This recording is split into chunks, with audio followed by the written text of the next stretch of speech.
आज हम जानेंगे स्वर्ग रोहिणी के बारे में। स्वर्ग रोहिणी एक पर्वत है जो उत्तराखंड के गढ़वाल हिमालय में स्थित है। यह बद्रीनाथ के पास नारायण पर्वत श्रृंखला का हिस्सा है। हिंदू धर्म में इस पर्वत का बहुत महत्व है। पौराणिक कथा महाभारत के अनुसार महाभारत के अंतिम पर्व स्वर्गारोहण पर्व में इस स्थान का उल्लेख मिलता है। कथा के अनुसार महाभारत के युद्ध के बाद पांडवों ने अपना राज्य परीक्षित को सौंप दिया और द्रौपदी के साथ स्वर्ग की यात्रा पर निकले। माना जाता है कि उन्होंने इसी मार्ग से स्वर्ग की ओर प्रस्थान किया था। इस यात्रा में एक एक करके द्रौपदी और चार पांडव भीम, अर्जुन, नकुल और सहदेव विभिन्न कारणों से रास्ते में ही गिर पड़े और उनकी मृत्यु हो गई। केवल युधिष्ठिर ही जीवित बचे रहे। उनके साथ एक कुत्ता भी था जो पूरी यात्रा में उनके साथ रहा। जब युधिष्ठिर स्वर्ग के द्वार पर पहुंचे तो इंद्र ने उन्हें अकेले अंदर आने के लिए कहा, कुत्ते को छोड़कर।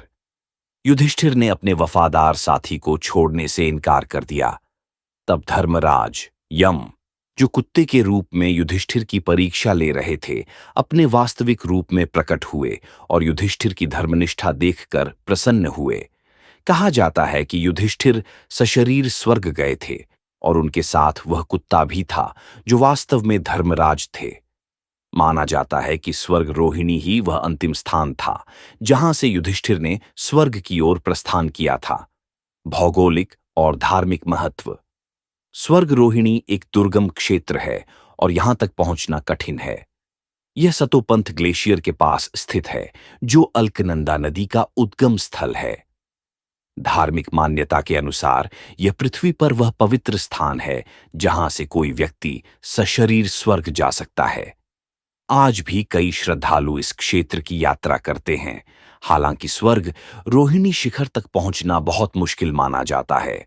आधुनिक परिप्रेक्ष्य। भूवैज्ञानिक और ऐतिहासिक रूप से स्वर्ग रोहिणी एक सामान्य हिमालयी पर्वत है।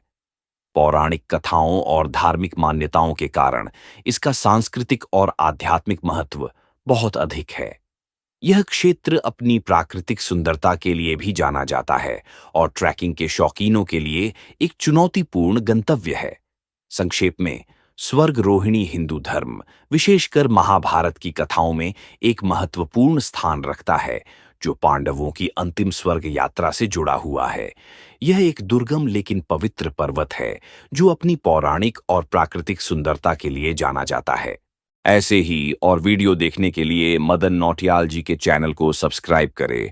जय बद्री विशाल।